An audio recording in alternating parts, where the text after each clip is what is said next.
Dans cette vidéo, nous allons faire quelques rappels sur la médiatrice d'un segment et le cercle circonscrit à un triangle. Commençons tout d'abord par rappeler la méthode de construction de la médiatrice d'un segment au compas et à la règle. Donc je commence à tracer un segment AB, et puis je sais que l'ensemble des points qui sont sur la médiatrice sont à égale distance des extrémités du segment AB. Donc je prends mon compas et je trace en prenant un même écart deux arcs de cercle en partant de A, en haut et en bas, et deux arcs de cercle en partant de B, en haut et en bas. Je me retrouve donc avec deux points, et je trace la droite qui passe par ces deux points.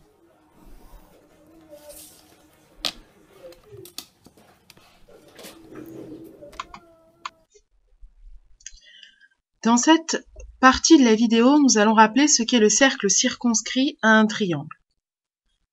Alors, déjà, regardons ce que signifie circonscrit. Circon, ça vient du latin circum, qui veut dire autour, et script, ça vient du latin scriber, qui veut dire écrire. Autrement dit, le cercle circonscrit au triangle ABC, c'est le cercle qui passe par les points A, B et C. On veut donc trouver le centre du cercle, puisque pour pouvoir le tracer, il nous faut absolument son centre. Son centre, il est à la même distance de A, B et C. Donc, son centre, il est en particulier à égale distance des points A et C. Donc, il appartient à la médiatrice du segment AC. On trace donc la médiatrice du segment AC. Mais son centre, il est aussi à égale distance des points B et C. Donc, on va tracer la médiatrice du segment BC. À l'intersection de ces deux médiatrices, on trouve le centre du cercle circonscrit. La plupart du temps est appelé O. Petite remarque, le centre, le point O, il est aussi équidistant des points B et A.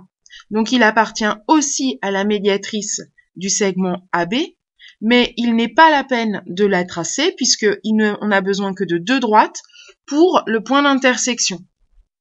Donc si on récapitule, pour trouver le centre du cercle circonscrit, il faut tracer deux médiatrices d'un triangle. Maintenant, il ne nous reste plus qu'à tracer le cercle de centre haut et passant par un des sommets du triangle. Si on fait passer le cercle par A, on va s'apercevoir qu'il passe également par B et C.